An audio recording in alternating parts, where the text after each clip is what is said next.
नमस्कार, मैं हूँ आपका दोस्त विजय विद्रोही। आप मुझसे जुड़ चुके हैं, इसके लिए आप सबका तहे दिल से शुक्रिया और 8-10 मिनट में आपसे जुड़े रहने की कोशिश करूँगा।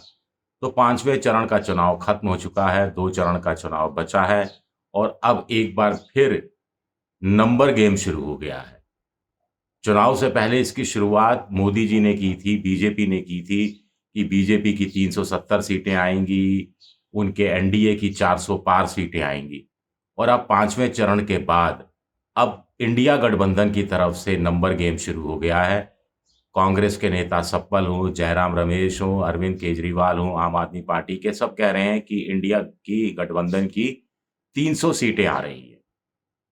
तो क्या वाक़ई में एनडीए की 400 सीटें आ रही हैं या इंडिया की 300 सीटें आ रही हैं? अब 400 और 300 तो 700 सीटें हो जाती हैं और संसद तो 543 की है लोकसभा। आइए एक जायजा लेने की कोशिश करते हैं कि कौन सच के कितना करीब है। देखिए 543 की हमारे यहाँ लोकसभा है। अब इसमें कुछ ऐसी पार्टियां हैं जो ना इंडिया गठबंधन के साथ हैं ना एनडीए गठबंधन के साथ है। जैसे वाईएसआर आंध्र प्रदेश के मुख्यमंत्री की पार्टी है, नवीन पटनायक है बीजेडी, बीआरएस केसीआर की पार्टी है, इसके अलावा ओवेसी है, इसके अलावा मायावती हैं, इसके अलावा नॉर्थ ईस्ट की कुछ छोटी-छोटी पार्टियां हैं, अकाली दल है। इन सबको कुल मिलाकर मोटे तौर पर माना जा रहा है, बहुत हुआ तो 33 सीटें मिलेंगी। 543 में से 33 घटा दीजिए, घट रह गई 510 सीटें। अब 510 सीटें बँटनी है एनडीए और इंडिया के बीच में। तो किसके खाते में कितनी सीटें, आंकलन लेने की कोशिश करते हैं। अगर बीजेपी के दावे पर यकीन किया जाए कि बीजेपी के एनडीए को 400 सीटें मिल रही हैं, तो इसका मतलब हुआ कि इंडिया को बाकी बची हुई सिर्फ 110 सीटें मिल रही हैं। ये तो व्यावहारिक नहीं है। ये तो मोदी भक्त भी जानते हैं कि इंडिया जिसमें कांग्रेस भी है, जिसमें ममता भी है, जिसमें उद्धव ठाकरे भी है, जिसमें डीएमके भी है, जिसमें शरद पवार की पार्टी है, नेशनल कॉन्फ्रेंस है, अखिलेश हैं, आम आदमी पार्टी है, लालू प्रसाद यादव की पार्टी है, झारखंड मुक्ति मोर्चा है। इनको कुल मिलाकर 110 सीटें मिलेंगी, यकीन नहीं किया जा सकता। यानी एनडीए का दावा, बीजेपी का दावा कि 400 सीटें आ रही हैं, हम खारिज करते हैं। अब इंडिया के दावे की ले इंडिया के दावे के अनुसार इंडिया को 300 सीटें मिल रही हैं। इसका मतलब एनडीए को 210 सीटें मिल रही हैं। एनडीए यानी बीजेपी। इसके अलावा उनके साथ एकनाथ शिंदे हैं, टीडीपी के चंद्रबाबू नायडू हैं और फिर अजीत पवार की पार्टी है, नीतीश कुमार हैं, सबसे बड़ी बात है, चिराग पासवान हैं, फिर कुछ और छोटी-बड़ी पार्टियाँ उनके साथ हैं।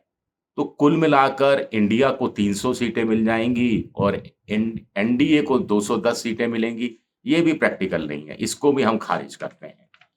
तो दोनों के दावे हम खारिज करते हैं, हमारे हिसाब से ना तो एनडीए यानी बीजेपी प्लस उनके साथियों को 400 सीटें मिल रही हैं, ना ही इंडिया यानी कांग्रेस और उनके साथियों को 300 सीटें मिल रही हैं। तो प्रैक्टिकल क्या कुछ संभव है कि हम थोड़ा मोटा-मोटा आंकलन लगाने की कोशिश करें? क्योंकि नंबर गेम पहली बार इंडिया की तरफ से शुरू हुआ है। इससे पहले इंडिया के लोग कहते रहे कि बीजेपी को 150 मिलेंगी, राहुल गांधी ने कह दिया 160 मिलेंगी, पहले कह रहे थे 180 मिलेंगी और फिर ममता ने कह दिया 195 मिलेंगी, अरविंद केजरीवाल ने कह दिया 220 मिलेंगी, योगेंद्र यादव ने कह दिया 233 मिलेंगी, शरद पवार ने कह दिया 230 से 240 मिलेंगी। ये दावे वो करते रहे एनडीए को लेकर, अपने लिए कोई दावा नहीं किया। 5वें चरण के बाद दावा किया है। इसका मतलब क्या है? पहले तो ये समझने की कोशिश करते हैं कि 5वें चरण बाद इंडिया को ये क्यों कहना पड़ा कि वो लोग जीत रहे हैं। अभी तक तो यही चल रहा था कि इंडिया जीतने के लिए लड़ ही नहीं रहा है, वो तो सिर्फ मोदी को 250 से नीचे लाने के लिए, एक कमज़ोर प्रधानमंत्री बनाने के लिए लड़ रहा है। अब ये नया जोश, नया उत्साह, नया आत्मविश्वास कहाँ से आया है?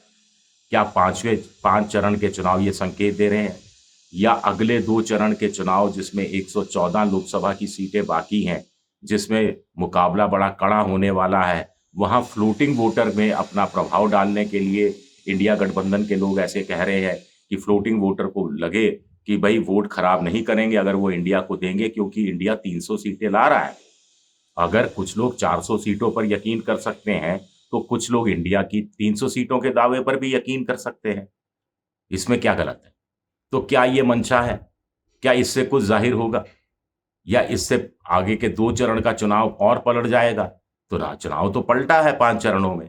आप जानते हैं, कहाँ 400 पार की बात हो रही थी और कहाँ अब बड़े-बड़े पॉलिटिकल पंडित भी कहने लगे हैं कि बीजेपी अपने दम पर 272 से नीचे रहेगी और अपने साथियों के बल पर भी 272 से नीचे रहेगी। तो कितने पर रहेगी?